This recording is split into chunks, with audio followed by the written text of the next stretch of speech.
नमस्कार. दिनांक 7 एप्रिल. कथेचं शीर्षक आहे कुंभार तुझ्या नावाची चिठ्ठी आली. पत्नी वारल्यावर दुसऱ्या लग्नाची परवानगी बाबासाहेब जाधवांना महाराजांनी दिली नाही.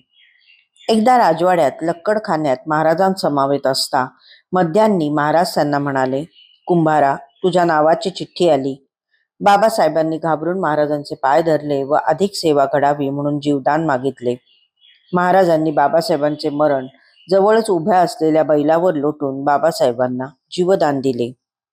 असे म्हणतात की महाराजांच्या काळी इंग्रजांच्या राज्यात राणी छाप चांदीचा रुपया गाडीच्या चाका एवढा होता.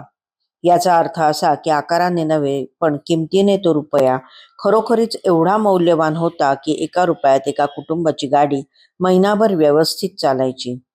अशा काळात बाबासाहेब जाधव आपली मिळकत आणि निवृत्ती वेतन स्वामी काजी लावत होते. ही गोष्ट त्यांची प्रखर स्वामीनिष्ठा, त्याग आणि उदार वृत्तीच दाखवते.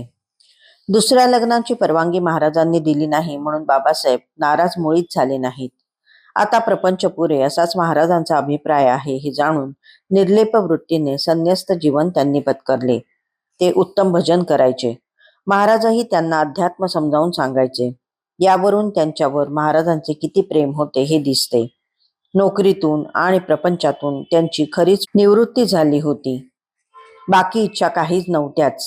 फक्त स्वामी सेवा जास्तीत जास्त घडावी हीच एक प्रबळ इच्छा होती. म्हणूनच मरण जवळ आल्याचा संकेत महाराजांनी देताच त्यांनी जीवदान मागितले.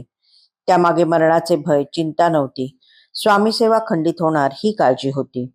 महाराजांनी हे जाणून त्यांना जीवदान दिलेही. महाराजांच्या पश्चात ते समाधी मठात 12 वर्षे राहिले होते. याचा अर्थ किमान 15-20 वर्षांचे जीवदान त्यांना मिळाले. ते त्यांनी सार्थकी लावले. महाराजांच्या सेवेत त्यांनी त्या जीवदानाचा कण आणि कण कारणी लावला. समाधी मठाच्या दाराला आणि उंबऱ्याला पितळेचा पत्रा लावला. चिरेबंदी ओट्याची कामे केली. गायीची समाधीही चिरेबंदी केली, ती त्यांनी आपल्या निवृत्ती वेतनातून.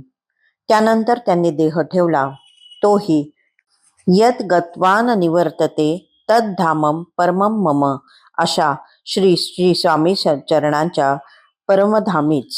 बाबासाहेबांना मोक्ष मुक्ती मिळाली. निर्लेप स्वामी सेवा कारणी लागली. धन्यवाद.